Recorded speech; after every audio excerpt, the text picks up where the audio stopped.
ဘဝမှာတော့ပျော်ရွှင်မှုနဲ့ညီကုန်းချုပ်ရတာလို့မရှိဘူးအမြဲတမ်းဟာသိဆုံးရတာနဲ့ဆုံးသက်သည့်အတွက်ကြောင့်အကောင်းနဲ့ဆုံးသက်တဲ့ဘဝဇာတ်လမ်းဆိုတာတကယ်မရှိဘူးအဆိုးနဲ့ပဲဆုံးသက်တာပဲတကယ်ဘဝဇာတ်ခုံမှာအဆိုးဆုံးပဲနောက်ဆုံးမှာဘလောက်တော်တဲ့ပုဂ္ဂိုလ်ပဲဖြစ်ဖြစ်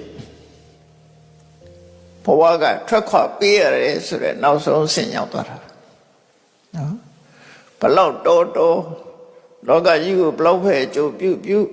နောက်ဆုံးတစ်ချိန်ကျတော့လောကကြီးကထွက်ပေးရမယ်ကော